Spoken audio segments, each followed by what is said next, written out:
el Departamento de Reflexión Interdisciplinaria a través del programa de reflexión universitaria en el cual están cursando materias gran parte de ustedes, les da la más cordial bienvenida a este gran evento, la clausura del Seminario Interdisciplinario de Arte, que como comentaremos en unos momentos, lleva más de 10 años de existencia, de labor, de formación, y pues eso es lo que nos tiene aquí reunidos. Estamos aquí, tanto a quienes estamos aquí presencialmente como a quienes nos están haciendo favor de participar también a distancia. Nos encontramos en esta mesa el doctor Fernando de la Fuente, director del Departamento de Reflexión Interdisciplinaria, la doctora Silvia Jamoy Sotón, creadora y coordinadora del seminario durante estos 10 años, y profesora del área de reflexión universitaria durante más de 28 años. Nuestro ponente invitado del día de hoy, muchísimas gracias por estar en tu casa, querido Nicolás Alvarado Valle, es un referente intelectual obligatorio a nivel nacional y en gran parte internacional. En un rato más, Silvia nos comentará una breve semblanza con respecto a Nicolás, pero en realidad pues ya todas ubicamos a nuestro querido Nicolás. Gracias por estar aquí el día de hoy en tu casa. Y un servidor, Alberto Segrera, del Departamento de Reflexión Interdisciplinaria, para servirles. Para nuestros conferencistas invitados del día de hoy, les pido un aplauso, un fuerte aplauso.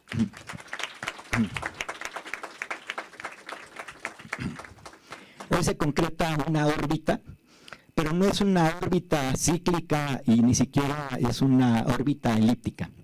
Es una órbita en espiral creciente, siempre potente, siempre hacia arriba, siempre hacia adelante, y a partir del día de hoy, esta órbita de este seminario que cumple 10 años, comenzará otra fase meteórica hacia nuevos horizontes, hacia donde Silvia defina continuarlos.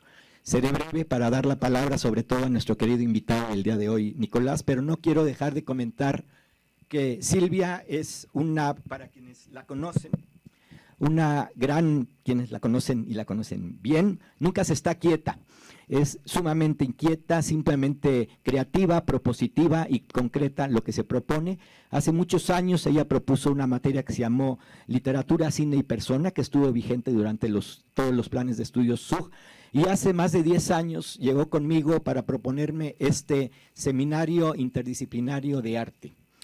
El 11 de febrero de 2014, cuando se concretó el seminario, Silvia escribió: espero que se encuentren muy bien, les escribo para invitarlas, esta era la invitación ya formal, a un nuevo seminario sobre arte que estamos organizando en el área 4 de formación humanista.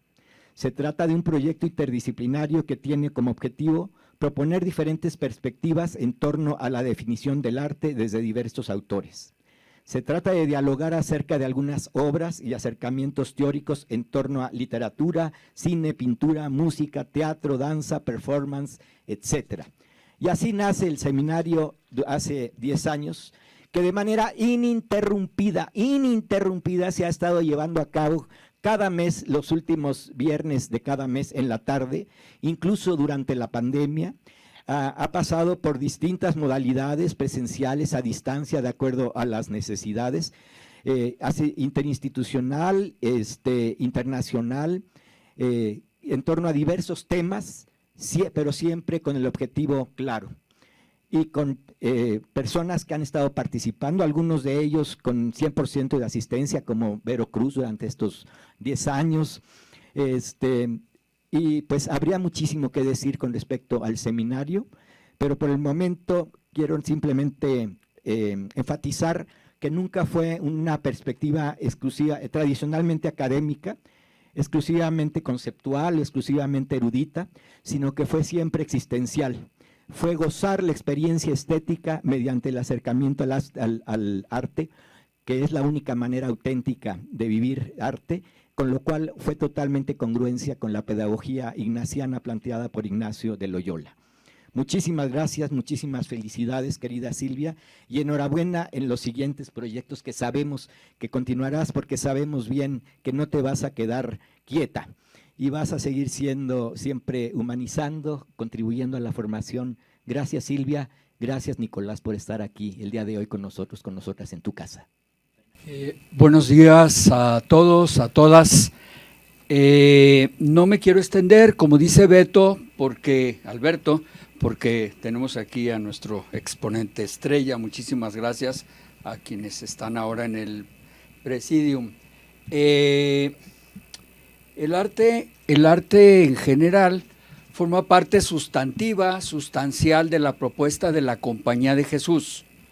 Ustedes saben que esta universidad, como otras muchas, cientos de universidades en el planeta, tienen que ver con la Compañía de Jesús. Estamos hablando de que hay universidades jesuitas en Georgetown, en Colombia, de Estados Unidos, pues, en Colombia, en Japón, etcétera, etcétera. Bueno, el arte es parte sustantiva de la propuesta que tenemos los jesuitas en nuestras instituciones. Prueba de ello, y nada más un solo ejemplo, tiene que ver con esto. No sé si alguna vez han escuchado de la República Jesuita del Paraguay. Bueno, hace un buen número de años, aproximadamente, esto duró 150 años, etcétera, en lo que actualmente es parte de Brasil, Uruguay, Paraguay, etcétera, etcétera, se estableció una república. En esta república vivían los guaraníes, los jesuitas y los guaraníes.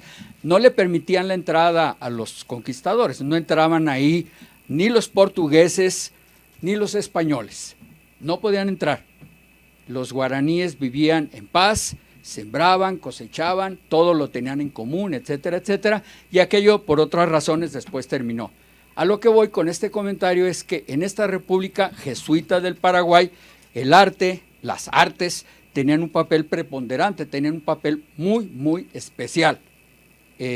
Algunos de ustedes, tal vez alguna, ha visto aquella película ya viejita, ya bastante viejita, es para los viejitos como yo, en todo caso, que se llama La Misión. En esa película, que se titula La Misión, se describe parte del trabajo que se tenía en ese momento, en esos años, etcétera. Y como digo, la parte medular, la parte sustantiva tenía que ver con la propuesta, sí, evangelizadora, pero desde el arte también. Bien, cosas muy importantes nos dirán acerca del arte. Yo puedo, pues nada, decir cualquier generalidad, pero bueno, los expertos están aquí, yo no soy experto, aunque todos, mutatis mutandis, todos más o menos, pues hemos entrado en esta dinámica y todas somos un poco artistas, yo diría, no sé exactamente, ya me corregirán en todo caso. El arte, creo, pues es una forma de expresión fundamental, de comunicación, desarrollo de la creatividad de personas, de grupos, es una forma, como digo, de manifestación vital, es, creo, también una manifestación cualificada que interpela, que intenta interpelar la realidad, cuestionar la realidad, esta realidad rota por la violencia. Ustedes y yo estamos padeciendo una situación espantosa de violencia como nunca antes en este país. Y creo yo que el arte tiene una palabra, va teniendo una palabra fundamental en todo este asunto. Históricamente el arte se ha opuesto a las ideologías dominantes, no siempre, pero generalmente sí se ha opuesto a las ideologías dominantes, ofrece alternativas para un mundo mejor, un mundo a la medida de todos y de todas. Espero que especialmente un mundo a la medida de los pobres, de las personas que están en el margen, en las periferias, etcétera. Bueno, dejo estas cosas porque digo, estas reflexiones vendrán después. Termino. El seminario interdisciplinario de arte fue conducido pues por Silvia, como ya lo dijo Alberto, desde el año del 2014. Hay muchos temas. A mí me pasó, el maestro Alberto Segre, un listado de los 20,000 temas que fueron teniendo a lo largo de este seminario, ininterrumpido: la estética y la crítica, la poesía y el lenguaje, la lectura de las realidades de la propuesta de Pasolini y muchísimos temas. Pero bueno, ya ahondarán en todo caso en en estas cosas.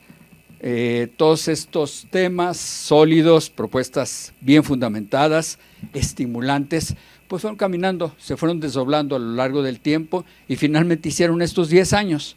Muchísimas gracias, Silvia, por todo esto.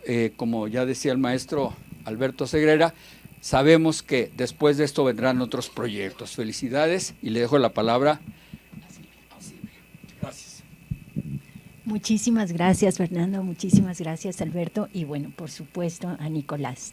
Muy bien, pues queridos amigos y colegas, ha llegado el momento de concluir nuestro seminario interdisciplinario de arte. A lo largo de 10 años hemos compartido ideas e indagado en teorías innovadoras respecto a las diferentes modalidades artísticas. Los géneros que se han abordado han girado alrededor de la literatura, la cinematografía, las series televisivas, el performance, la fotografía, la danza y otras manifestaciones estéticas. Al evocar el momento de su creación, en realidad no tenía muy claro cómo iba a funcionar ni el alcance que obtendría. Lo propuse en el área de formación humanista con una orientación más filosófica y conceptual que intuitiva y espiritual. Lo cierto fue que se plantearon cuestiones que generaron más preguntas que respuestas. Poco a poco tomó un rumbo en que las constantes interrogantes nos sumergían en el conocimiento de las teorías actuales, no solo de los autores representados, sino de la manera en que abordaban sus propuestas.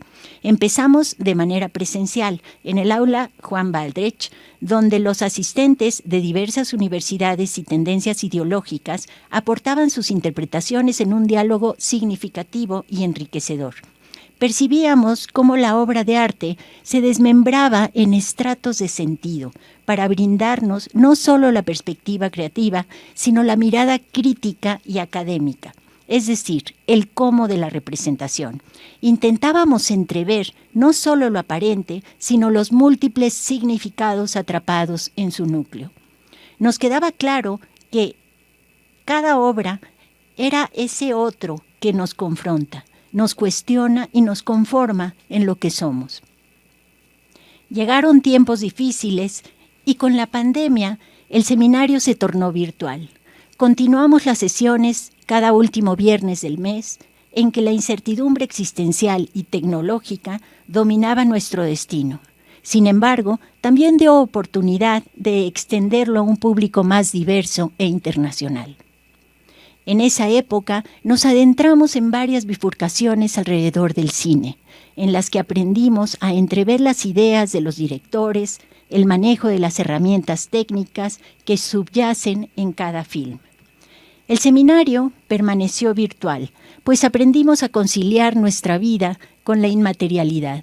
Personas que se conectaban desde España, Chile, Argentina y varios países más, así como del interior de la República, participaron activamente con sus miradas alternativas. En fin, ha sido un recorrido intenso, profundo e importante en mi vida. Quiero expresar que los ponentes que participaron en el seminario fueron académicos experimentados y conocedores de sus temáticas.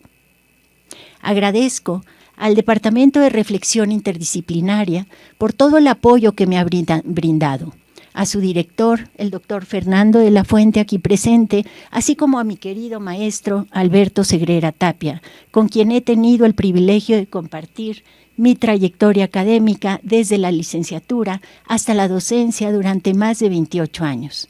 Su respaldo ha sido fundamental no solo para el seminario, sino para mi propia superación.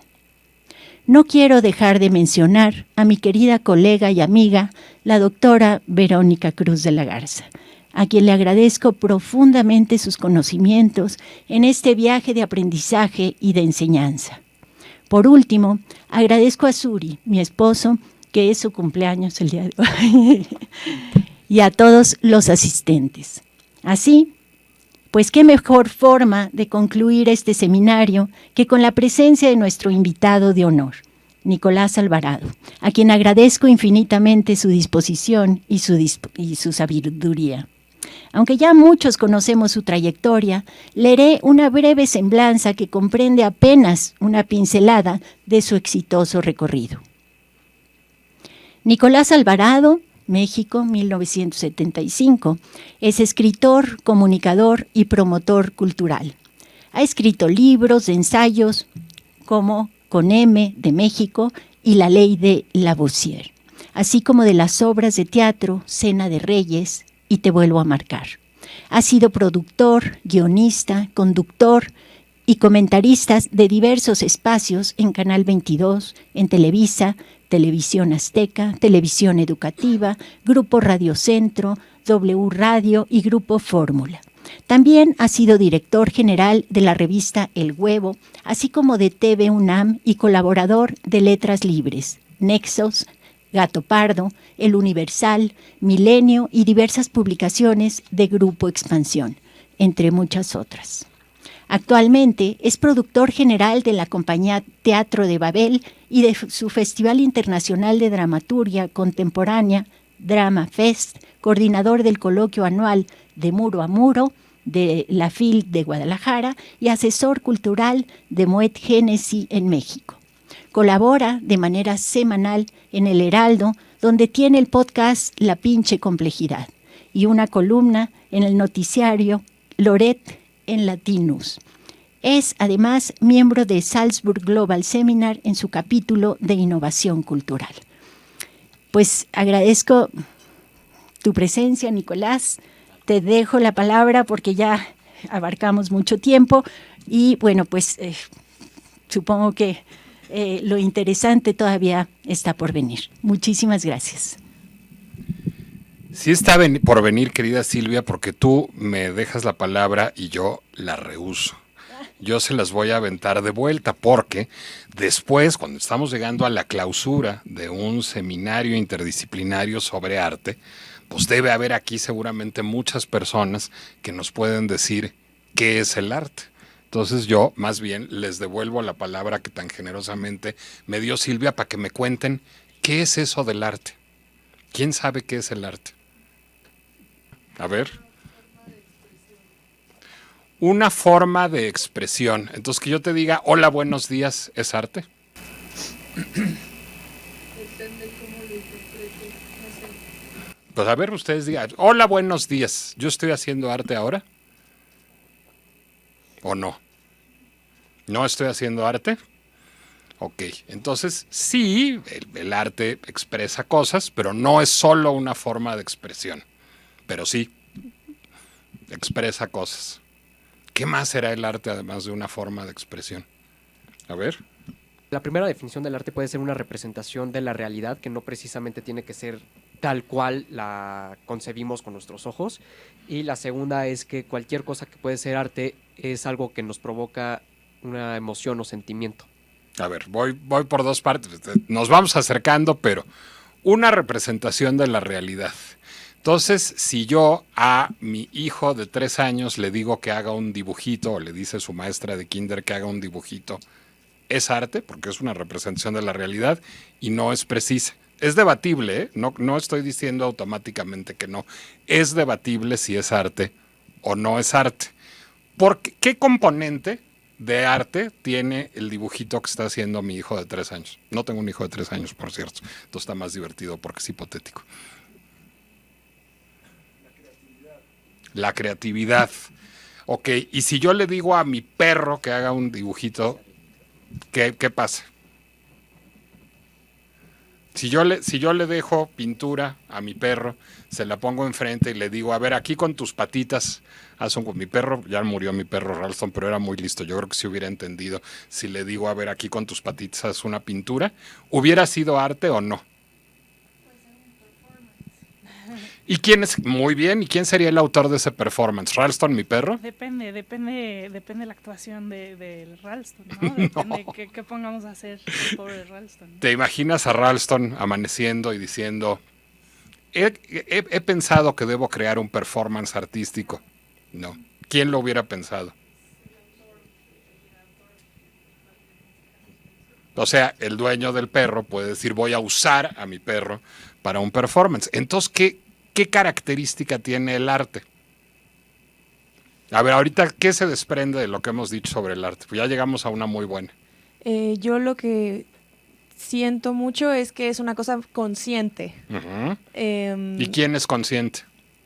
Pues quien lo realiza o quien lo manda a realizar, me imagino. O sea, el gato es consciente si Eh, yo le pongo pinturita y se pone a hacer así unos Claro, pero loditos. no de lo que está haciendo. O sea, no es consciente de la creación, de la Ok, ¿y acción. quién puede ser consciente de la creación o de la acción? Pues yo diría que hay una persona. Ajá, una persona, pero ahora en la legislación los perros y los gatos, y más ahora en la Ciudad de México, son personas animales. Entonces, ¿cómo tienen que ser esas personas para ser conscientes? Bien, el arte es humano. Lo primero que es el arte es humano. Solo los seres humanos somos capaces de hacer arte. A ver, adelante, ibas a complementar. No, no. Bueno,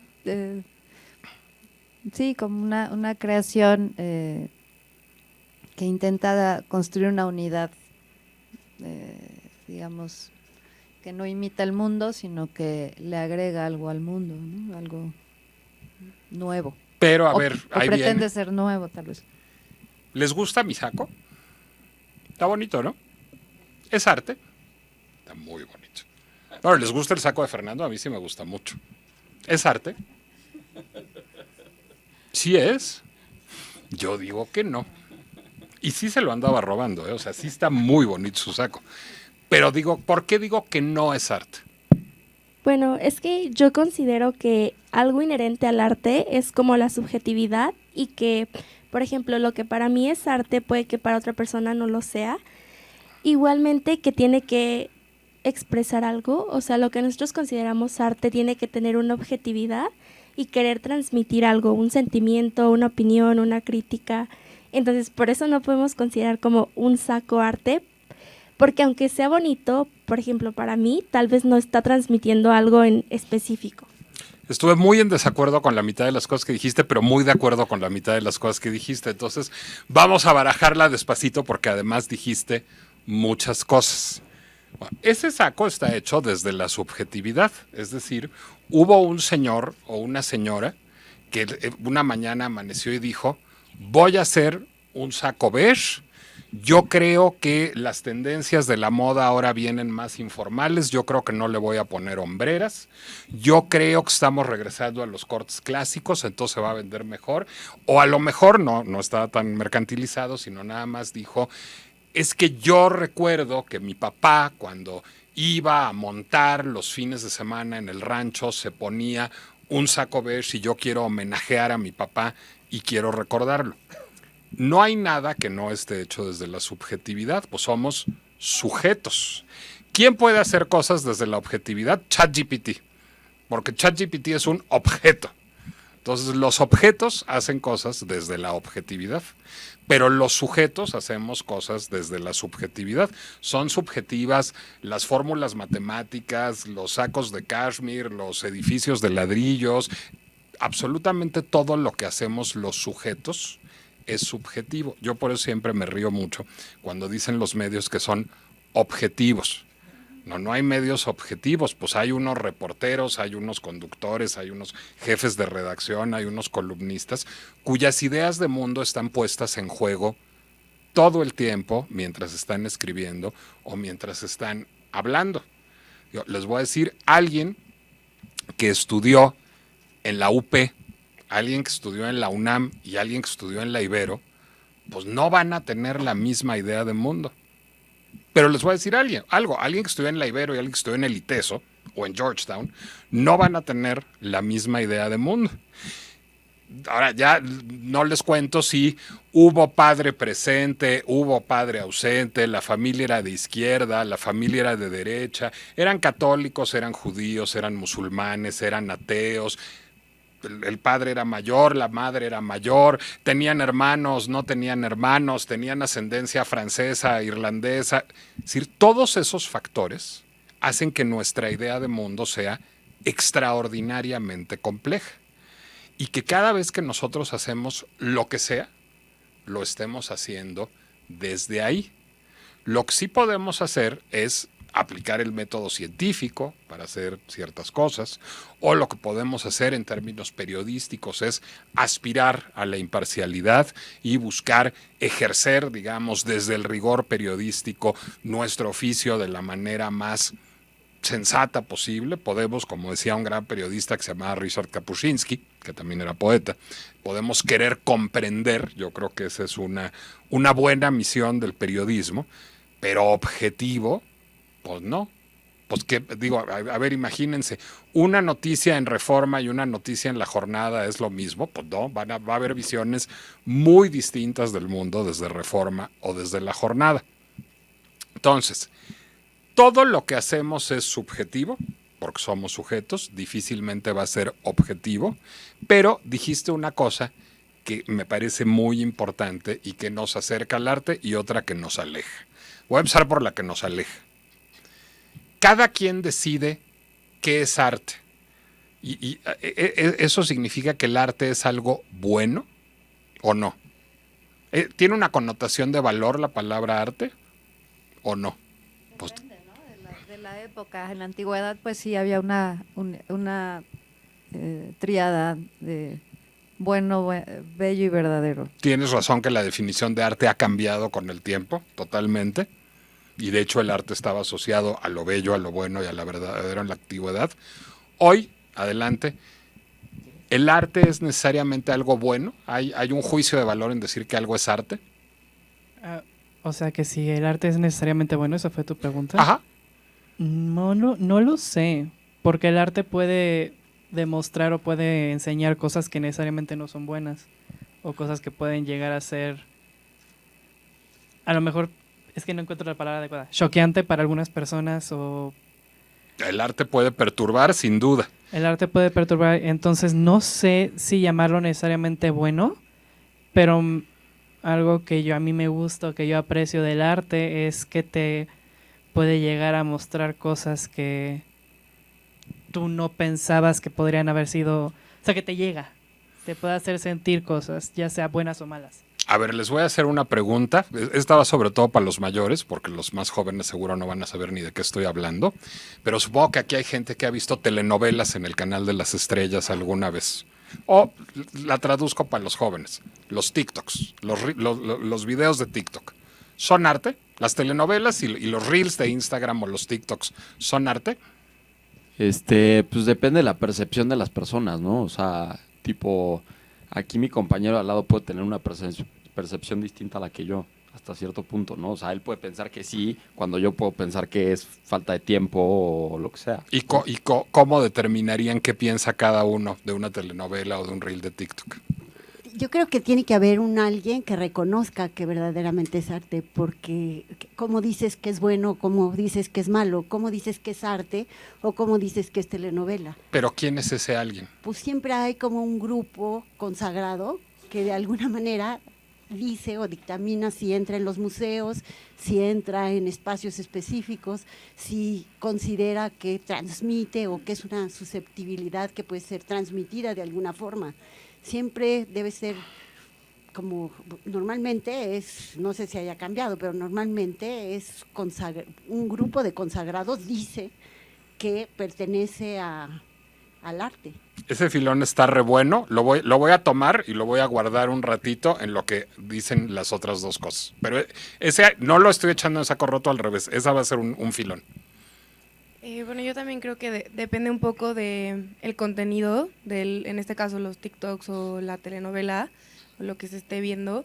Y también creo que, o sea, para mí depende más, como dice mi compañero, un poco más la percepción y como la definición que cada persona tiene del arte.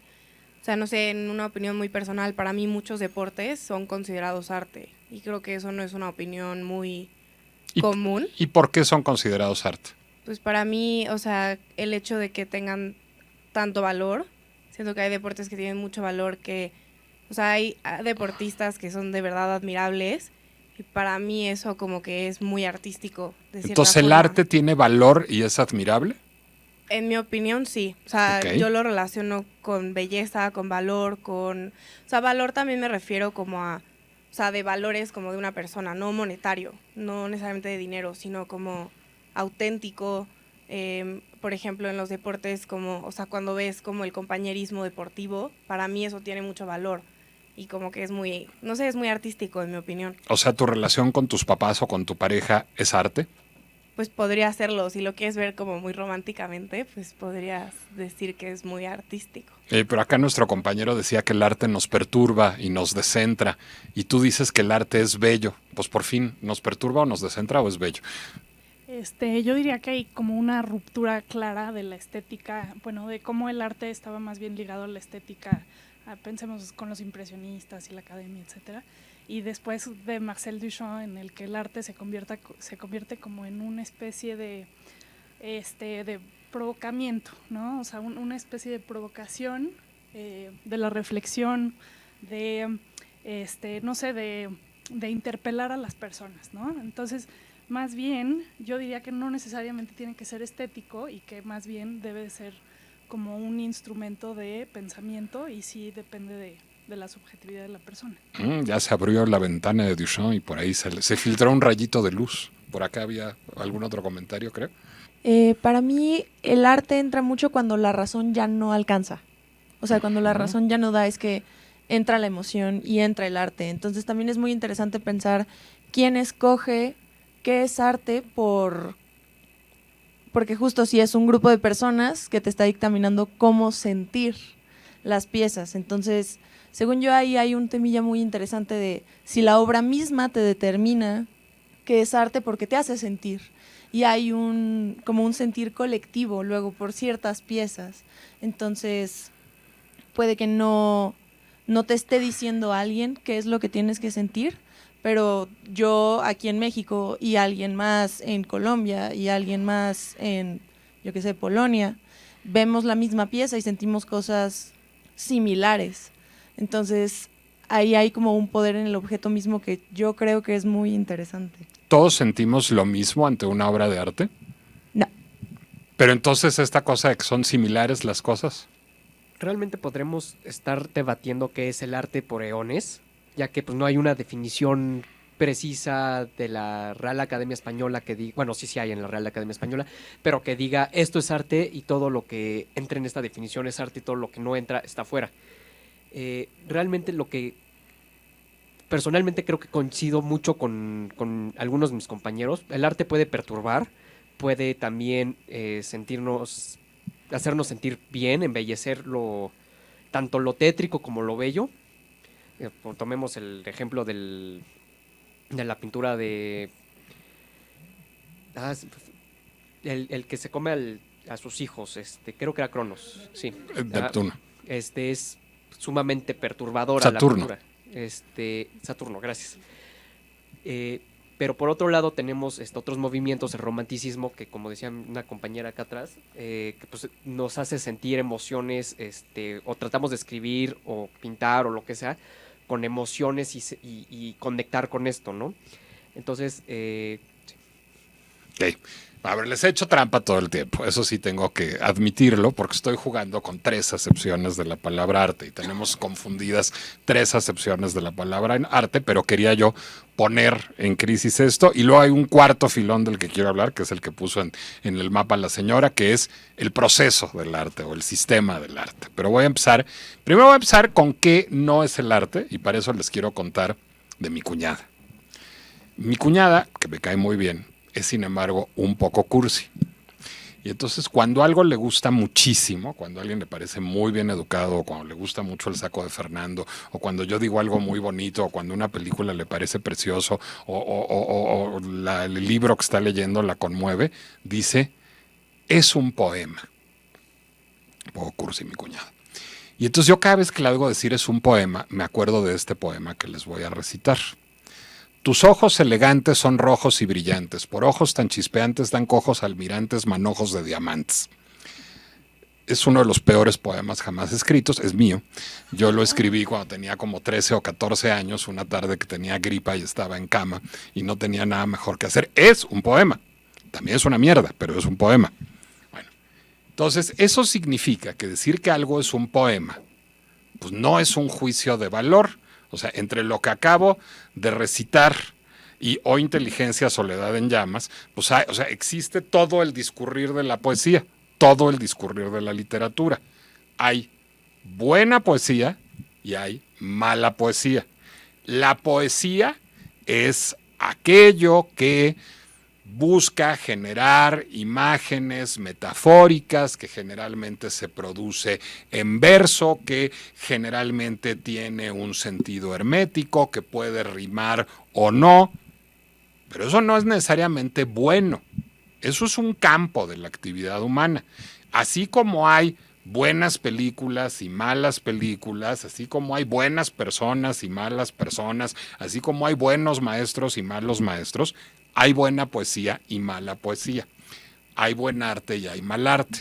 Entonces, arte es una palabra problemática, igual que es un poema, porque generalmente la usamos como superlativo de calidad. Y eso además nos permite efectuar juicios sumarios todo el tiempo. Nos permite decir, es que lo que se hace en TikTok no es arte. Y las telenovelas no son arte. Y entonces la gente, por ejemplo, la gente que es muy reaccionaria en términos artísticos, va a un museo de arte contemporáneo y dice, esas cochinadas no son arte. Pero entonces la gente que es muy modernita va al Munal y entonces ve un Velasco y dice, nah, eso no es arte. No, si el arte no es bueno o es malo. Todo eso que acabo de decir, incluidos los reels de TikTok y las telenovelas, en una cierta definición de la palabra arte, es arte. Es decir, ¿qué es arte? El arte es un producto humano. Los perros no hacen arte. Ralston era lo máximo en la vida y yo, si le hubiera dejado unos botes de pintura, hubiera hecho unos loditos maravillosos, pero eso hubieran sido unas gracias inconscientes de un perro. No hubiera sido arte. Quienes tenemos capacidad volitiva de hacer arte somos los seres humanos. El saco de Fernando me gusta muchísimo más que las telenovelas del Canal de las Estrellas o los reels de TikTok, pero no es arte. ¿Por qué no es arte? Porque es útil.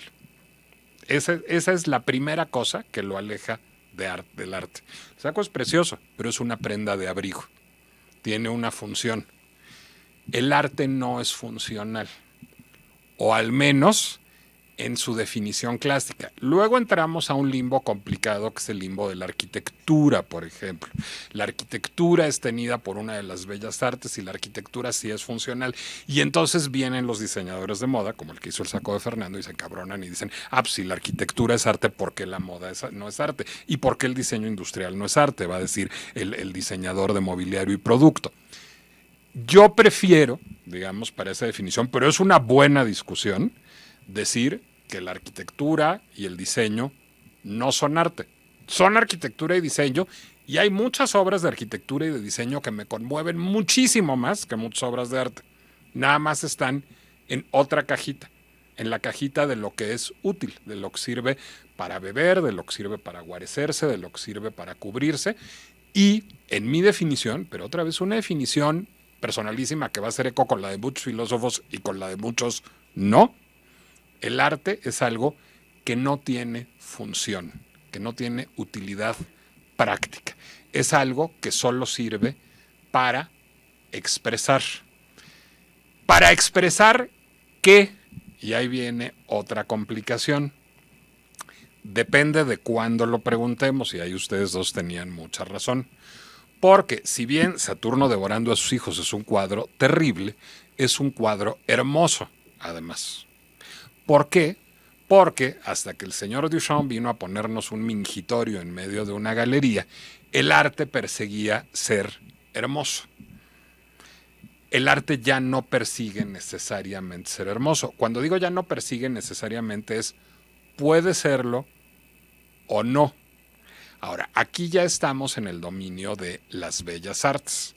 En la definición básica, así primera acepción del Diccionario Real Academia, toda telenovela, todo reel de TikTok es arte. Es decir, hay un producto humano, un producto manufacturado que no tiene una función práctica y que busca expresar algo con una propuesta estética.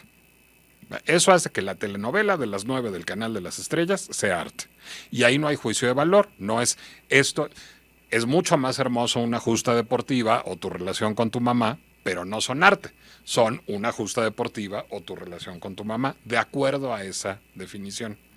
Si vamos a hablar de las bellas artes, hasta el siglo XIX era, digamos, una metáfora viable, decir que una justa deportiva o nuestra relación con nuestra pareja o nuestros padres era arte, porque el arte era algo hermoso necesariamente. Hoy es una metáfora un poco viejita, porque es una metáfora que presupone que el arte debe ser hermoso. Y el arte hoy puede ser hermoso, pero no debe ser hermoso. Eso es lo que hace, además, para mí, sacar, y voy a regresar al saco de Fernando, además, porque sé que no le encanta que lo use yo tanto de ejemplo, entonces está divertido.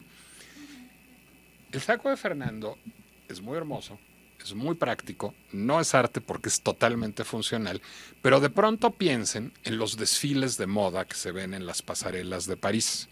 Y piensen, a quienes les interese la moda, menos en Chanel, que hace unas cosas tan prácticas, y más en Schiaparelli, que hace unas cosas tan raras.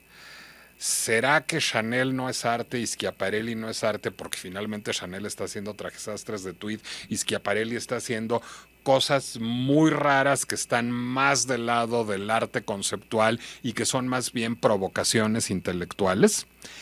La pregunta es buena y es válida y no tiene una respuesta binaria, porque además esas prendas son puramente prácticos.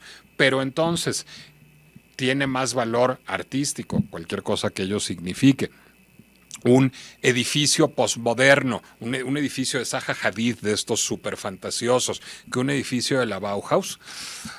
Pues puede que esté más lejos de la obra de arte como aquello que carece de función y simplemente expresa algo de términos de propuesta estética, pero arquitectónicamente pues a mí me resultan mucho más conmovedores y apelan mucho más a mi sentido de lo bello, lo bueno y lo verdadero, un edificio de la Bauhaus. A lo mejor es que en arquitectura estamos todavía en el paradigma viejito.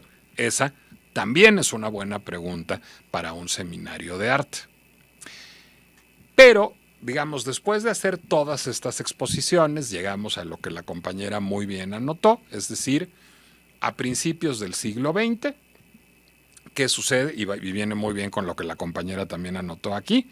Lo que sucede es que un artista francés, que se llama Marcel Duchamp, va a una quincallería, a una ferretería, pues, compra un mingitorio, lo firma, le pone un título, Fontaine, o sea, fuente, y va y lo cuelga en una galería de arte. Y dice, esto es una obra de arte. Y entonces, bueno, pues se escandaliza a todo el mundo y dice, qué barbaridad, pero cómo se atreve este señor. Y en Estados Unidos dicen estos franceses, qué terrible. Y se genera un gran debate. Y en ese momento cambia de nuestra definición de lo que es arte. Porque arte se vuelve, en la acepción contemporánea, esta es la definición, digamos, bastante ortodoxa del arte contemporáneo, aquello manufacturado, es decir, hecho por los seres humanos, producto de la creatividad humana, que tiene una propuesta estética, que busca expresar algo y que en esa expresión plantea preguntas. ¿Qué pregunta plantea la fuente de Duchamp? Lo que pregunta es, ¿qué es arte? Exacto, toda esta discusión que acabamos de tener ahorita es una discusión cuyas bases contemporáneas más o menos sentó Marcel Duchamp en 1916 o 18 o 19, nunca me acuerdo del año correcto, cuando exhibió esa pieza. ¿Por qué? Porque aquí viene lo que dijo la señora. ¿Y por qué es arte? Pues porque el artista lo dice. ¿Y quién dice que es artista? La escuela de arte en la que cursó. Ah, pero el artista también puede hacer loditos y no son arte en esa acepción de la palabra arte. Ah, pero la galería aceptó exponerlo. Es un agente legitimador del arte.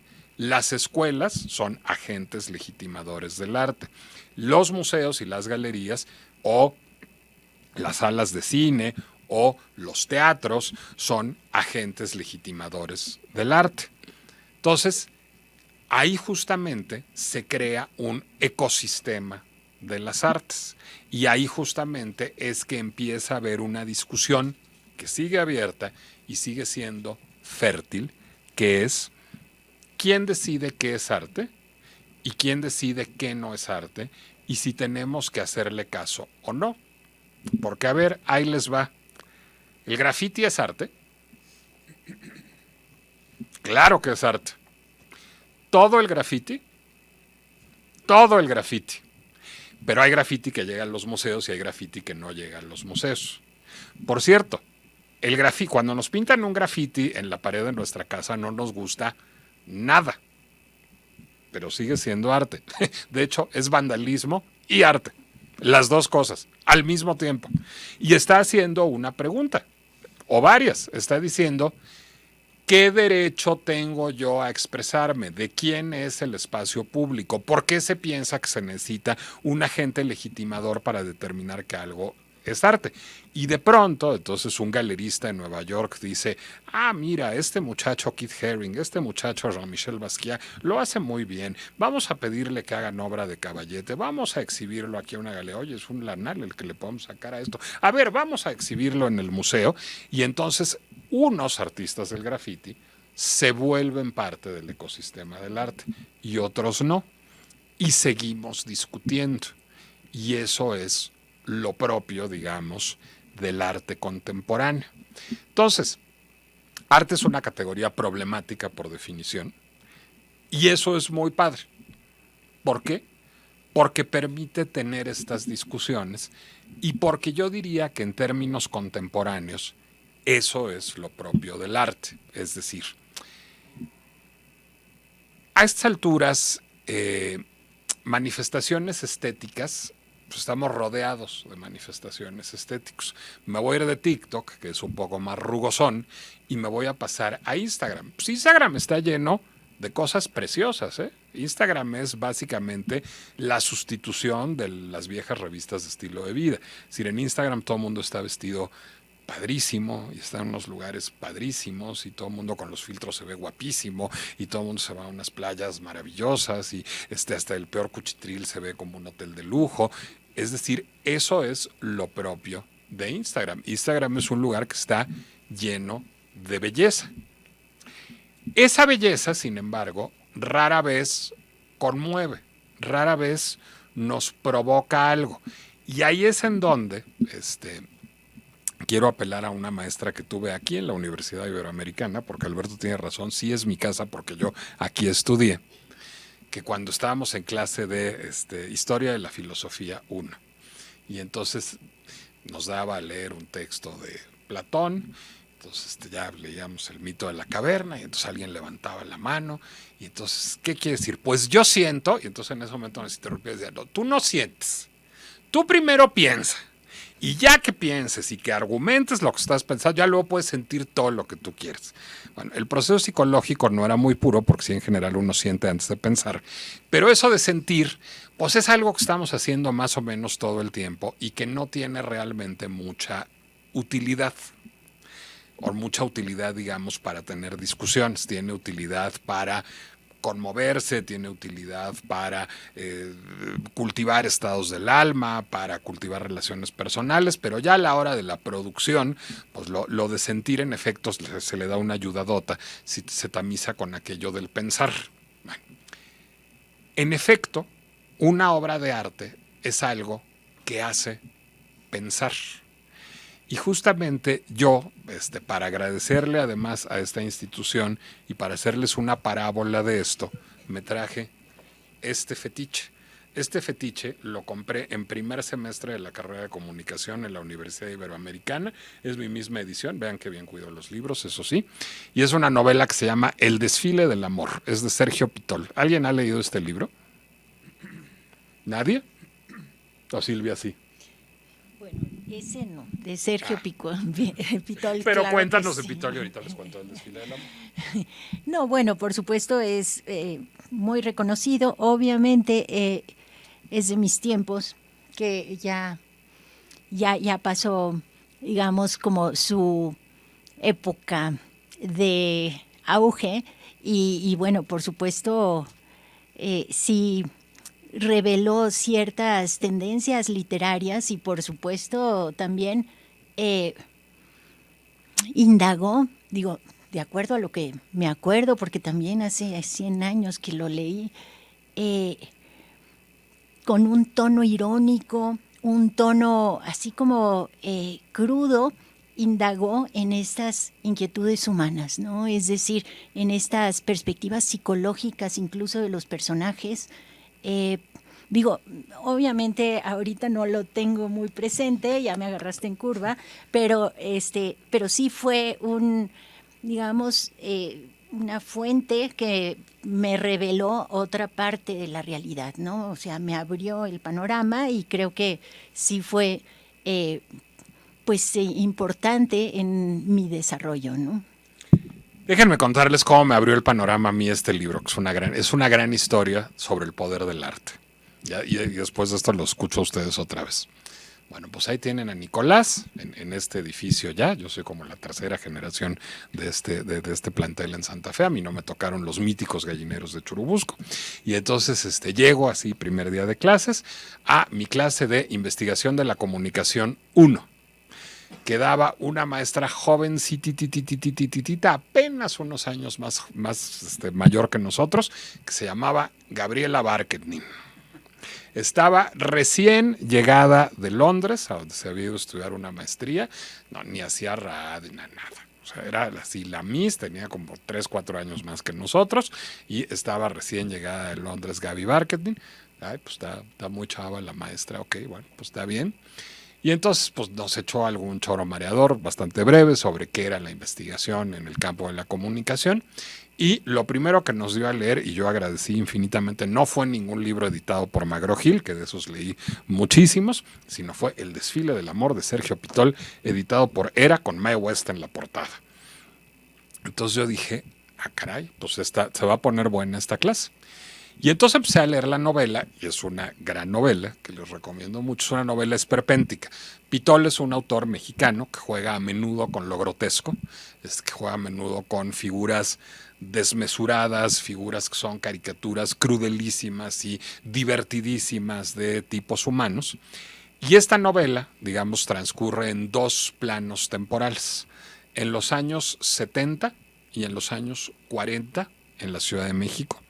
Y es la historia de un personaje que se llama Miguel, es un historiador que acaba de publicar una monografía histórica del año 1914, ahora está interesado en publicar una monografía histórica del año 1942 y quiere investigar sobre la presencia nazi en México. Bueno, es bastante sabido que hubo células filonazistas en México en los años 40. Y entonces, pues él quiere saber, bueno, pero pues qué tan activas eran, qué tan no activas eran. Y luego un filón de su investigación lo lleva a ver que a lo mejor tenían alguna relación con el mundo del arte. Y entonces empieza a buscar gente y empieza a entrevistar gente y se empieza a meter en problemas. Y esas preguntas lo llevan a hacer otras preguntas. Y empieza a descubrir muchísimas cosas que no tienen nada que ver con política internacional, sino que tienen que ver más bien con dinero, con sexo, con política nacional, con relaciones amorosas, con otras cosas, en el camino de hacer esa investigación. Se los voy a spoilear, perdón, con los que no pueden el spoiler. Nunca va a averiguar si hubo realmente una infiltración de los nazis en el mundo del arte mexicano o no. Y eso va a terminar siendo lo de menos para efectos del lector de la novela. Lo que es absolutamente genial del desfile del amor es que está planteada como una novela detectivesca, pero no es una novela detectivesca. Es una novela que lo que hace es mostrarnos cómo lo que nos seduce de una investigación, cómo lo que nos seduce de una pesquisa es el proceso y no el resultado. Y cómo las historias nunca tienen un final ni feliz ni infeliz, y cómo somos los seres humanos los que nos inventamos el cuento de que somos los héroes de nuestra propia película, cuando en realidad ni película había. Digo, ya en el spoiler absoluto, de veras no dejen de leerla por el spoiler, pero les voy a leer el final. El personaje principal Bueno, pues ya descubrió que su investigación no rindió ningún fruto, pero ya enojó mucho a un personaje que se llama Martínez, que tenía hoy unas relaciones muy truculentas con el ejército y con el mundo del arte y quién sabe qué. Va a ser su última entrevista, su entrevista no arroja absolutamente nada. De plano aborta la misión, o sea, dice, ok, voy a escribir sobre 1942 sin indagar si había nazis metidos en el mundo del arte en México, porque ni importa, ni puedo llegar a ningún lado, ni nada, y ya se va muy descontento. Miguel del Solar entró en la larga y estrecha calle de Galeana. Era posible que aún pudiera encontrar en casa de los Ortín unos amigos de Amparo, a esta y a sus hijos. Celebraban un cumpleaños infantil, la calle estaba vacía. Oía sus pasos. Un coche verde oscuro pasó casi rozándolo, disminuyó la velocidad y se detuvo unos cuantos metros delante de él. El automóvil, con una placa rota y un número ilegible, comenzó a retroceder con lentitud y cuidado hasta situarse al lado del historiador. Del Solar advirtió de golpe la soledad. En la calle solo existían él y el coche verde. Un odio ciego, animal, instantáneo y visceral contra Martínez lo inundó en aquellos momentos que supuso próximos a su fin. Interiormente solo pidió que todo fuera rápido e indoloro. El coche se había situado a su lado. La ventanilla delantera comenzó a descender y una cara tosca, de boxeador joven, le preguntó por la calle de Santuario. Del Solar permaneció con la boca abierta, paralizado. Quiso hablar y no pudo. Comenzó a hacer gestos con una mano, señalándose la garganta y los oídos y emitiendo sonidos guturales estrangulados. Un pinche sordomudo, oyó decir al joven de la ventanilla. El automóvil volvió a avanzar, aceleró, llegó al final de Galeana y ahí desapareció. Del Solar dio la vuelta, comenzó a correr y no se detuvo sino hasta que llegó otra vez a la librería de San Ángel. Jadeante, sudoroso, amedrentado, apoyó el cuerpo sobre el mostrador, no lejos del sitio donde las columnas de sombreros zapatistas del año 1914 atraían la mirada del lector. Parecía a punto de echarse a llorar. Pues cómo no, si él ya se había inventado esta historia en donde él era el héroe, era casi así como que de novela de John le Carré, International Man of Mystery, había develado la conspiración germánica en medio del mundo del arte y sus relaciones con la alta política y con la aristocracia, ya creyó que lo iban a matar, que iba a vivir un final glorioso, que iba a morir casi como una especie de John Wayne o de Steve McQueen tirado ahí en medio de la calle. Y pues nada, le preguntaron que dónde estaba la calle de Santuario. Es decir, él se inventó toda una historia en donde él era un héroe de acción que iba a descubrir el gran secreto de la alta sociedad, la alta política, no solo nacional sino internacional. Y pues en realidad era un güey que escribía libros de historia que se vendían medio bien en el Parnaso. Es decir, nosotros nos inventamos esas historias. Nosotros nos inventamos nuestra propia épica. Pero en el camino de ese reflejo humano de inventarnos nuestra propia épica, podemos descubrir y aprender cosas que son absolutamente fascinantes. Bueno, pues gracias a la lectura del Desfile del Amor, yo digo que Gabriela Barkentin es la mujer que me enseñó a pensar. Es decir, lo que me enseñó Gaby al darme a leer este libro, al ponerme en contacto con esta obra de arte, y digo que es una obra de arte no porque sea muy bueno, que sí es, sino porque es un constructo manufacturado, consciente, hecho por el señor Sergio Pitol con unas preguntas, con una propuesta estética para plantear unas preguntas. Bueno, a partir de esta obra de arte, yo dije, caray, a lo mejor uno lee no para encontrar respuestas, sino para plantearse preguntas. Y cuando digo uno lee todo. Uno lee los sacos, los edificios, los libros, los cuadros, las instalaciones o las telenovelas para plantearse preguntas. Y eso es lo propio del arte. Entonces me honra profundamente que Silvia me haya invitado a clausurar este seminario justamente dedicado al arte desde la interdisciplina, porque creo que justo me permite reiterar y devolver un poco de lo que me ha dado el arte a lo largo de los 50 años que llevo de consumirlo. Bueno, pónganle ustedes que 47 desde que empecé a ver las caricaturas en la tele. Es decir, me llevó a decir, para lo que sirve todo lo que ustedes han visto en este seminario, y lo que van a seguir viendo en términos de arte es para plantearse preguntas. Y luego el seminario, y esta plática en particular, lo que pretende es tender puentes con la sociedad. Y creo que es un momento extraordinariamente útil y extraordinariamente fértil para ello. ¿Por qué? Porque estamos muy enojados. ¿Quiénes estamos muy enojados? Todos estamos muy enojados. Están muy enojados los israelíes, están muy enojados los palestinos y están muy enojados estamos muy enojados los que vemos ese conflicto desde lejos. Están muy enojados los rusos y los ucranianos, están muy enojados los gringos republicanos y los demócratas, están muy enojados los de Morena y los de la oposición, están muy enojadas las mujeres y están muy enojados los hombres, están muy enojados los jóvenes y estamos muy enojados los viejos. Y ese es un problema que no se va a resolver o que no va a lograr, digamos, una situación un poco menos adversa, más que a punto de preguntas. A ver, hablando de obras de arte, ¿quién ya vio Eddington? ¿Nadie ha visto Eddington? Pues ya váyanse, ¿qué hacen aquí? Vayan a ver Eddington, es una película que deben ver.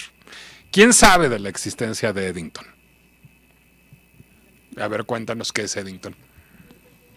Espérate, porque ahí va el micro, ahí va Alberto con el micro. Para que nos escuchen quienes nos siguen a distancia. Pues nada más lo que vi es como el tráiler y eran como, o sea, era tipo un feed de Instagram con gente problemática como quejándose y como una cosa así. Entonces realmente no sé bien, pero... ¿Y como qué gente problemática se veía? Pues había un gobernador, según yo, luego había como una señora tipo una Karen. Luego... Explica qué es una Karen, que es además una explicación muy divertida, peinado incluido, por favor. Son las típicas señoras gringas, güeras, pelo corto, que como que se pelean con todo el mundo y como que... Pues como ese rollo. Ok. ¿Qué más gente problemática había ahí? Ay, ya no me acuerdo quién más había, pero sí era un poco esos como estereotipos. Ok. ¿Alguien más sabe algo de Eddington? Muy bien, buen resumen de tráiler y además buena premisa para hablar de Eddington. Bueno, Eddington es una película de un cineasta que se llama Ari Aster. Ari Aster es un cineasta estadounidense de 39 años. Tiene poquitas películas en su haber, pero son muy buenas. Su primera película se llama Hereditary. Es una película disque de terror, pero es una película que en realidad es un drama familiar casi bergmaniano, nada más que tiene fantasmas en el camino. Luego tiene otra película que es la más famosa probablemente, que se llama Midsommar, que es una película que está ambientada en Suecia, en un culto, también fue muy famosa esa película. Tiene otra película por la que nominaron a Joaquín Phoenix a un Globo de Oro, que se llama Beau is Afraid, que es una película muy perturbadora. Si alguien tiene problemas con su mamá, le recomiendo mucho, ya no sé si decir que la vea o que no la vea. Y esta que se llama Eddington. Bueno, Eddington es el nombre ficticio de un pueblo pues, realmente pinchurriento en Nuevo México. Y entonces el pueblo tiene, en efecto, un alcalde, que es Pedro Pascal, y tiene un sheriff, que es Joaquín Phoenix. Y se odian.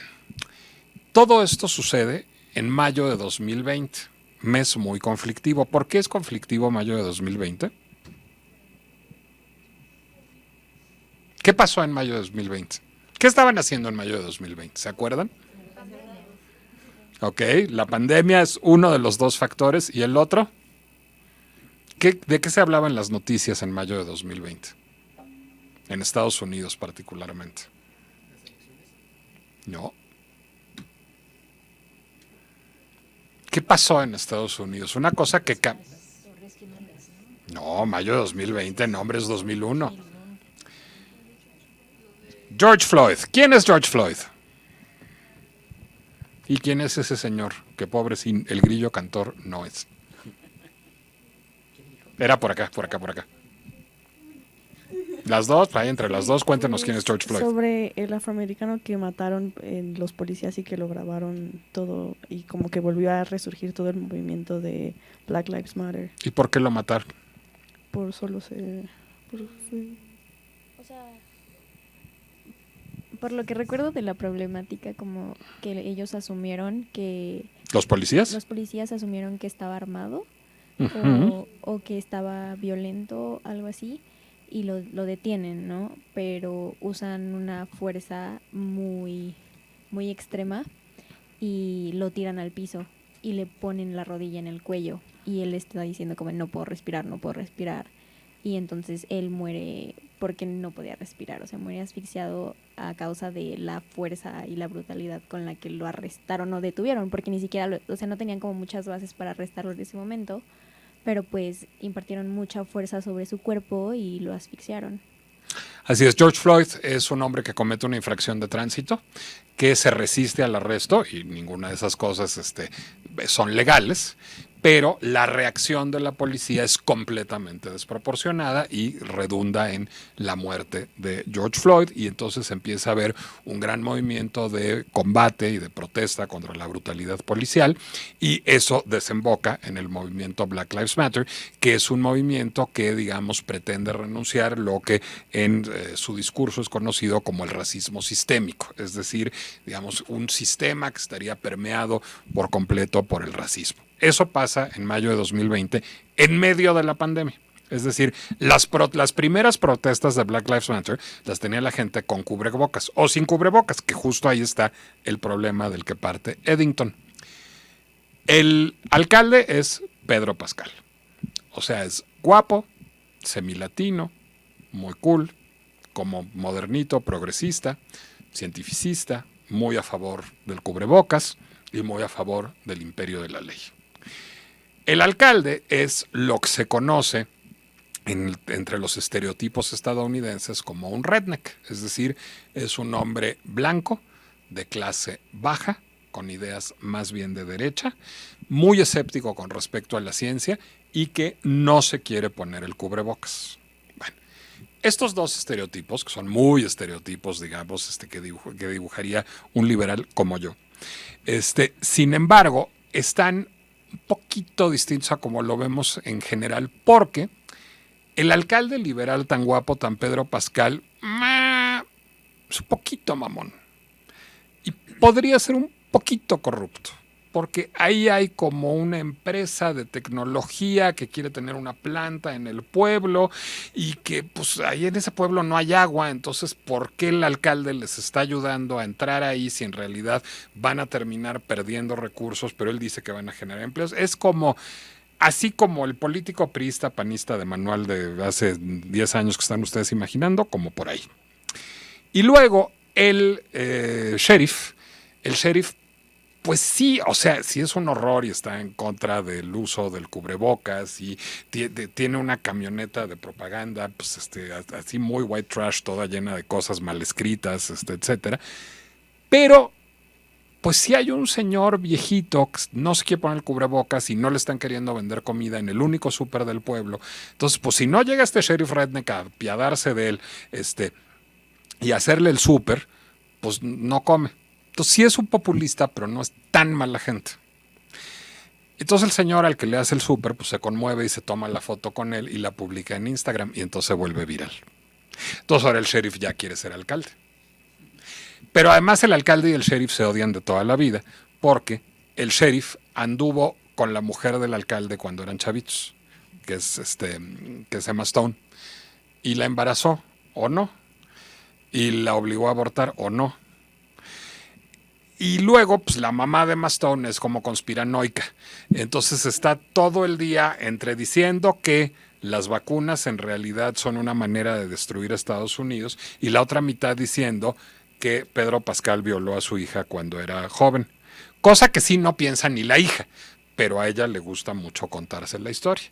Y pues como el sheriff está de candidato, pues ya, ¿por qué no acusa al alcalde, que es su rival, de violación? No importa que la víctima diga que no es víctima, él ya decidió que Pedro Pascal violó a su mujer y a ver quién se lo va a cuestionar.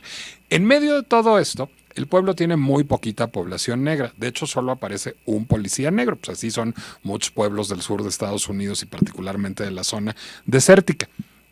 Bueno, pero pues como Black Lives Matter está digamos, capturando la atención de todo el país. Entonces, pues hay unos adolescentes güeros que no tienen absolutamente nada mejor que hacer, pero que están ahora muy indignados por cómo se ha sobajado a las vidas negras, que se lanzan a protestar a medio pueblo. Bueno, unas adolescentes, porque los adolescentes en realidad se quieren ligar a las adolescentes güeras que están protestando contra Black Lives Matter, entonces aprovechan eso para ir a hacer chanchullo. Pero uno de esos adolescentes es el hijo del alcalde, que ya encontró la manera de fastidiar al sheriff, porque el sheriff es el que tiene que contener las protestas. Entonces, bueno, en realidad todos los personajes tienen unas motivaciones absolutamente mezquinas y horrorosas, pero no son tan malas personas, sino están reaccionando a un ambiente en donde todos los ánimos y particularmente todas las identidades están exacerbadas. Y están muy enojados.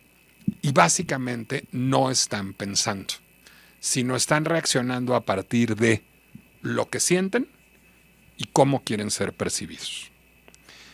La película es una película extraordinariamente necesaria en el momento que estamos viviendo, porque una de las cosas que no estamos logrando hacer en todos los ejemplos que puse hace un rato, en la frontera entre Rusia y Ucrania, en Medio Oriente, en Estados Unidos, aquí en México, es hablar. Una cosa que refleja muy bien Eddington, y de veras les recomiendo vivísimamente que vean la película, todavía está en cartelera, es cómo tendemos a deshumanizar al otro. Es decir, cómo en el momento en que el otro no se parece a nosotros, no piensa como nosotros, no pertenece al mismo grupo que nosotros, buscamos deshumanizarlo automáticamente. Y ese comportamiento es algo que tenemos que plantearnos. Está pasando además una cosa muy perturbadora. Históricamente, los medios de comunicación podían servir, con muchos bemoles y asegúnes, pero podían servir particularmente en sistemas en donde hay medios públicos, como en el Reino Unido, con la BBC, o como en Francia, con France Télévisions, o como los ciertos medios públicos de otras épocas de Estados Unidos, como PBS o NPR, podían servir, digamos, para encauzar el debate por, digamos, paradigmas más críticos y más complejos. Pero eso cada vez sucede menos, porque hoy los medios viven particularmente de nuestros clics. ¿Qué es lo que genera clics? Lo más estridente, lo más escandaloso. Todo lo que permita atizar el fuego de los que quieran, de los que odian a Trump, de los que aman a Trump, de los que odian a Netanyahu, de los que aman a Netanyahu, de los que odian a Sheinbaum, de los que aman a Sheinbaum. Todo lo que pueda darle cuerda a quien sea, lo van a publicar los medios, porque ese es su modelo de negocio y porque el algoritmo de las redes sociales hace que todo el tiempo consumamos cosas que ya sabemos y que ya nos gustan. Es decir, todo el tiempo lo que hace es confirmar todos nuestros prejuicios las redes sociales. ¿Por qué? Pues porque quiere que consumamos más y más y más y más y más. Entonces, bueno, pues si consumimos museos de arte contemporáneo, desfiles de moda, pues está muy bien, nos va a dar museos de arte contemporáneo, desfiles de moda, pero si consumimos odio contra un cierto grupo, nos va a dar odio contra ese cierto grupo todo el tiempo, porque así está diseñado el algoritmo, porque es plenamente mecánico. Y eso es poco conducente al pensamiento crítico. ¿Qué es lo propio del arte? Y eso lleva a otro debate también muy del siglo XX y quizás que está reactivado en el siglo XXI. En el siglo XX, en los años 50, 60, 70, se puso muy de moda el arte comprometido. ¿Qué era el arte comprometido? Era un arte político, pero un arte que estaba comprometido con una causa. Les pongo un ejemplo, Jean-Luc Godard, que es uno de los grandes cineastas de la historia de la humanidad, el padre de la nueva ola francesa, junto con François Truffaut, y alguien que revolucionó el lenguaje cinematográfico. Bueno, hizo todo eso como hasta 1969, porque del 69, como por ahí del 76-77, hizo unas películas de propaganda maoísta verdaderamente infectas. Es decir, bueno, primero porque el maoísmo pues no es una corriente de pensamiento que goce de una gran legitimidad ni que haya arrojado grandes resultados políticos, pero sobre todo porque era propaganda. El arte comprometido tiende con frecuencia a volverse propaganda, del lado que quieran. La propaganda no es muy buena para pensar. La propaganda lo que quiere es convencernos de que uno de los lados de un conflicto tiene la razón. Es rarísimo que uno de los lados de un conflicto tenga la razón. E incluso cuando uno de los lados de un conflicto tiene la razón, hay 100,000 matices. De entrada tendríamos que entender, o sea, a ver, ¿cuál es así el conflicto paradigmático en donde hay un lado que está mal? La Segunda Guerra Mundial, es decir, los nazis eran malos de Malolandia y no tenían la razón. Sí, pero ¿por qué llegaron los nazis al poder? ¿Qué pasó en Alemania? ¿Cómo terminó la Primera Guerra Mundial? ¿Cómo se comportó Francia ahí? ¿Cómo gobernaron los socialdemócratas en Alemania? Todas esas preguntas son preguntas que vale la pena hacerse, entre otras para que eso no se repita. Esas preguntas están generalmente ausentes en una pieza de propaganda. Entonces, por supuesto que el arte puede tener referentes morales y debe tener referentes morales. El arte debe condenar ciertas cosas que son inmorales, debe de cuestionarlas vigorosísimamente, pero el arte debe plantear preguntas complejas. Para eso sirve el arte. Entonces, en un momento en que vivimos en un entorno en donde están preponderantemente ausentes las preguntas complejas, en donde estamos tan enojados como los habitantes de Eddington y no nos estamos haciendo preguntas complejas, en donde estamos ante redes sociales que nos reproducen nuestro propio pensamiento todo el tiempo, el arte tiene esa función. Déjenme, antes de devolverles la palabra, contarles la suprema ironía de la película Eddington. Ari Aster es un cineasta liberal, judío, que vive en Nueva York. Es decir, el cliché del cineasta liberal que están ustedes imaginando, ese. Bueno, ahora los detractores de la película dicen que hizo una película maga, que en realidad lo que está haciendo es darle la razón a Trump. ¿Por qué? Simplemente porque los republicanos no son villanos irredentos en su película y los liberales no son parangones de santidad. Es decir, porque se atrevió a complejizar la dinámica social de su país en este momento. Eso es lo propio del arte y eso está generando un debate que es necesario. El arte no está para darnos respuestas, el arte está para generarnos preguntas. Esta conferencia no es arte, eso que les quede muy claro. Esta conferencia es una conferencia, es un ejercicio intelectual, si quieren, no es arte, pero como modestísimo ejercicio intelectual, yo no vine a convencerlos de nada. Yo no vine a predicarles ninguna buena nueva. Yo no vine a compartirles mi visión de las cosas y carezco, por supuesto, de toda sabiduría. Yo vine a plantearles preguntas y vine con ganas de que ustedes se queden con más preguntas que respuestas de esta plática y se hagan preguntas y hagan preguntas. Y si logro eso, habré cumplido la misión y habré, espero, honrado la generosa invitación que Fernando y Silvia y Alberto me hicieron hoy. Y muchísimas gracias y les devuelvo la palabra. Y tomo agua.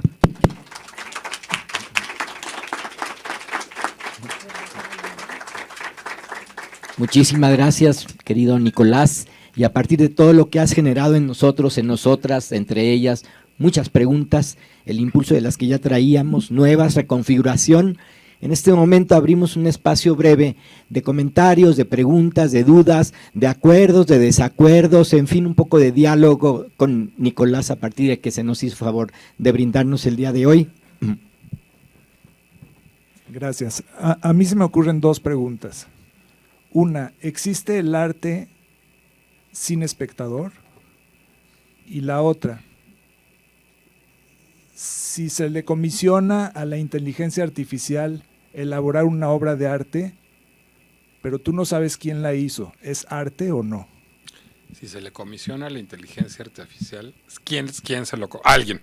Alguien. Que no sabes quién es. Así es. Ah, qué buena pregunta. A ver, están buenos los dos juegos intelectuales, son buenas preguntas. La primera era otra vez el espectador. El otro día me habló un amigo artista, se llama Mauricio Alejo, es fotógrafo, es un extraordinario fotógrafo. Y entonces me habló para contarme de un proyecto de arte que estaba haciendo. Hay en Circuito Interior, ahí como a la altura de la colonia Juárez, donde está la glorieta de Circuito Interior, unos edificios de un gran arquitecto, de Juan O'Gorman. Bueno, esos edificios de O'Gorman están vacíos, los están remodelando. Un curador invitó a 10 artistas mexicanos a colgar su obra adentro de ese edificio de O'Gorman y cerró la llave.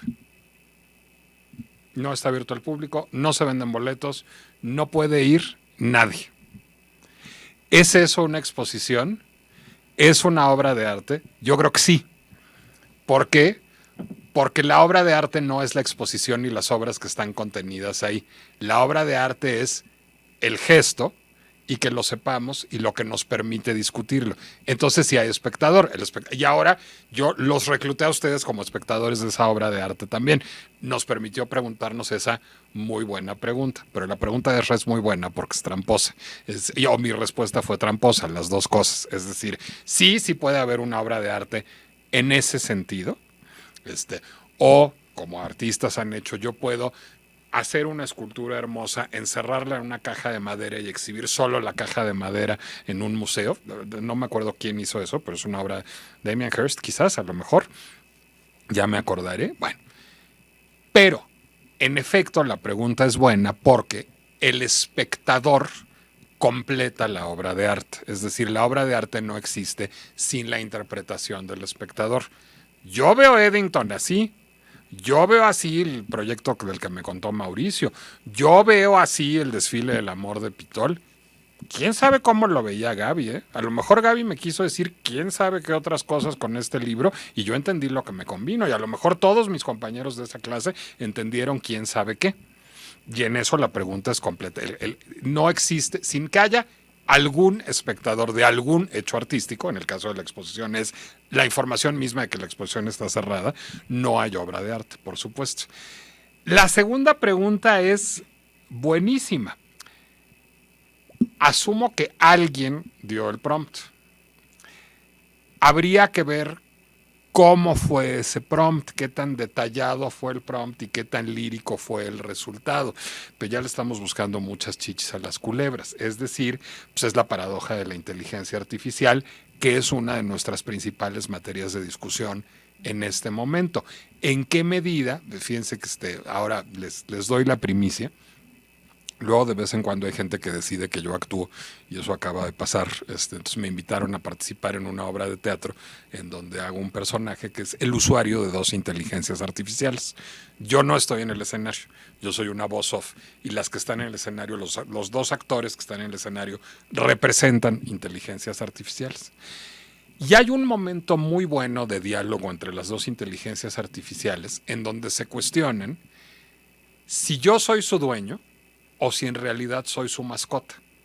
Si en realidad yo estoy oyendo lo que dicen, andando con quien dicen, saliendo a trabajar a la hora que dicen, yendo a los espectáculos que dicen, transportándome como dicen, tomando el café que dicen, porque finalmente les estoy enajenando muchas decisiones.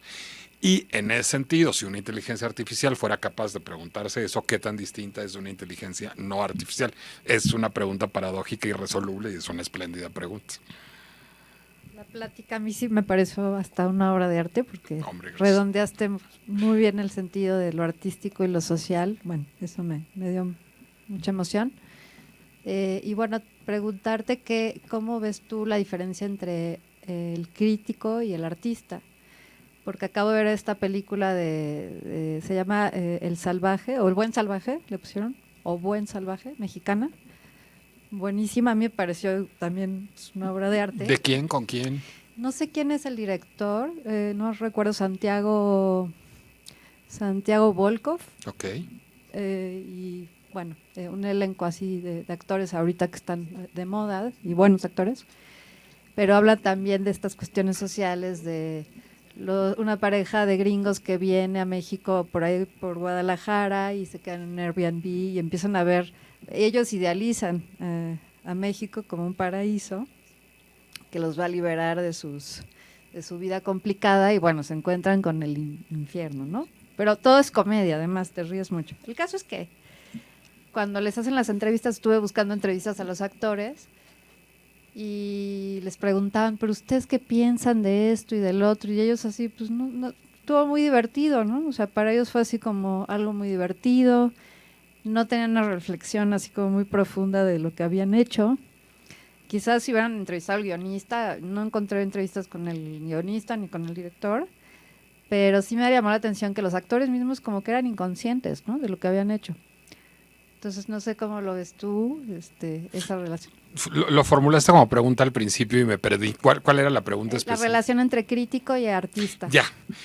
A ver, yo creo que le echaste una dimensión adicional y por eso me perdí. Yo creo que le echaste la dimensión del intérprete, además.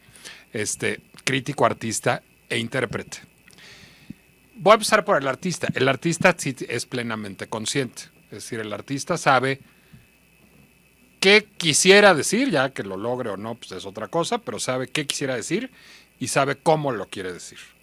Eso lo tiene el guionista de la telenovela también, ¿eh? O sea, el guionista de la telenovela dice, yo quiero conmover a la señora de la limpieza para que se sienta como Rosa Salvaje, que se puede casar con el señorito de la casa, y quiero que la señora de la casa le parezca divertida la novela. Es perfecto. Y lo quiero hacer con una estética que resulte romántica para un segmento de la población y fársica para otro segmento de la población. Es la definición de las telenovelas de Valentín Pimstein, lo que acabo de hacer, que era un genio. Es decir, lograba hacer productos que se leían, que tenían dos niveles de lectura completamente distintos. Si a alguien le da curiosidad la historia de la telenovela, lo que hacía Valentín Pimstein era asombrosísimo, porque se podía leer desde arriba o desde abajo. Pero bueno, más allá de Valentín Pimstein o de Godard, es decir, de cualquier creador que tiene una intención consciente, yo no creo que el intérprete tenga que tenerlo y no hay mella. Yo creo que el intérprete trabaja desde otro lugar, desde el lugar de la sensibilidad. Creo que puede o no tener mayor comprensión intelectual de ese trabajo. Creo que eso puede aportar, pero también puede distraer. Es decir, yo creo que seguramente les ha tocado ver a algún virtuoso del violín o algún virtuoso del piano, o han escuchado voces maravillosas que pueden estar en la ópera o en el hip hop, o han visto bailar a gente que baila de manera muy conmovedora. No necesariamente tienen una comprensión intelectual de eso que hicieron, pero tienen una comprensión, es decir, llegan por otro... Bien, les voy a contar una historia y si no voy a decir el nombre, pero un día yo, como dijo Silvia, produzco un festival de teatro y un día pues decidimos invitar a una directora debutante a hacer una obra de teatro y damos la conferencia de prensa. Y fíjense, era una directora, no era una actriz. Damos la conferencia de prensa y yo digo, ay Dios mío, esta mujer no entendió absolutamente nada de la obra que va a representar. Es decir, va a ser, y lo hablo con mi socio y decimos, de veras, pues no entendió, pues ¿qué hicimos? Pues ya la contratamos, pues ya la anunciamos. Yo creo que es el mejor montaje que hemos presentado en DramaFest. No les voy a decir cuál es porque entonces van a entender quién es la directora. Pero esa creadora tenía una relación intuitiva con ese texto. Lo leyó desde quién sabe dónde y sí lo entendió no desde el paradigma racional de gente que lee teatro y escribe teatro. Pero lo entendió muy bien y el montaje fue muy afortunado. Entonces creo que sí hay un valor de la sensibilidad en la interpretación que es importante y que es valioso y que aporta cosas que no alcanzamos a entender. A lo mejor tiene un poco que ver con nuestra relación con la música. Pues yo digo, intentaron enseñarme el piano y aporré el pobre Steinway de mi familia enseñando a tocar los deditos durante muchos años, pero así que yo sepa música, no. Y sin embargo hay cosas de la música que me pueden conmover terriblemente. Es decir, es una comprensión no racional, no lógica la que yo tengo de la música. Me imagino que esos actores deben haber tenido esa comprensión intuitiva de ese guión, guiados por el director de una cierta manera y salió algo padre. El crítico. Ese sí está muy emproblemado ahorita porque sí se está muriendo. Lo dice alguien que se dedica a escribir crítica, entre otras cosas. Es decir, en alguna época El crítico era uno de esos agentes legitimadores, junto con el museo, la sala de teatro, la sala de cine, la sala de conciertos, la galería, la revista, la editorial. Pues el crítico era uno de esos agentes legitimadores, es decir, alguien publicaba algo en el New York Times o en Le Monde o en Nexos o en Vuelta y eso quedaba legitimado, quedaba insertado en el canon. Esa figura es una figura cada vez más tenue. ¿Por qué? Porque llegaron las redes sociales democratizaron, nos dieron un megáfono a todos, entonces ahora todos podemos opinar sobre la película, la obra de teatro, la exposición, la canción, el programa de tele, etcétera, y todas las voces valen lo mismo. Vale lo mismo la voz que sabe que la voz que no sabe, y eso es democrático, y eso hace que el canon se amplíe. Pero eso también resta cualquier posibilidad de criba, porque si todos hablamos al mismo tiempo, ¿a quién oigo? ¿A quién le hago caso? ¿Cómo me oriento en esa sobreoferta con la que estamos lidiando todo el tiempo?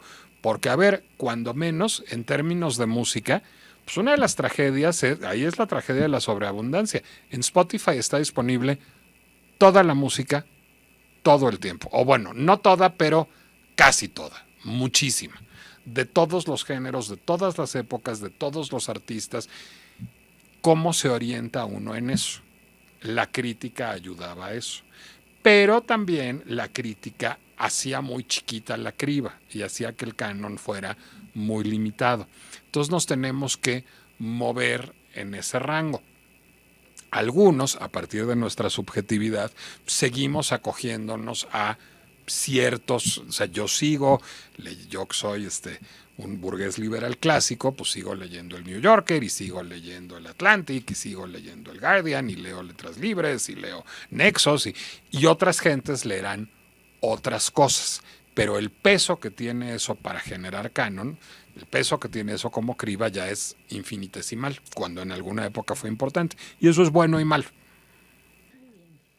Pues hay una multiplicidad, una diversidad de preguntas en nuestros interiores palpitando y el tiempo terrenal nos indica que por el momento corresponde dejarle aquí y tendremos oportunidad de seguir conversando entre nosotros y conversando con Nicolás, quien ha venido a atizar esta razón, esta estética, este cuestionamiento, nos ha revuelto todo para seguirnos reorganizando. Muchas gracias, Nicolás. Y me voy a permitir, a nombre de la universidad, junto con Silvia y con Fernando, otorgar la presente constancia a Nicolás Alvarado Vale por su participación como ponente en la conferencia Arte y Sociedad, Reflexiones Contemporáneas. Vaya que cubrió lo anunciado, Arte y Sociedad, Reflexiones Contemporáneas, ofrecida a nuestra comunidad universitaria. Ciudad de México, 27 de agosto de 2025, firman doctor Fernando de la Fuente, director de nuestro departamento, y la maestra María Ofelia Béjar López Peniche, coordinadora del programa de reflexión universitaria. Muchísimas gracias, querido Nicolás. Es tu casa, sigue siendo y lo va a seguir siendo.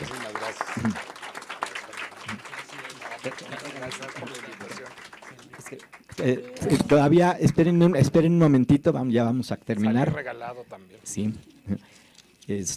Creo que Silvia quiere decir algo y pasamos también a algo breve posteriormente, importante. Pues agradecer, por supuesto, ha sido muy reveladora tu plática. Regalazo. Buenísimo.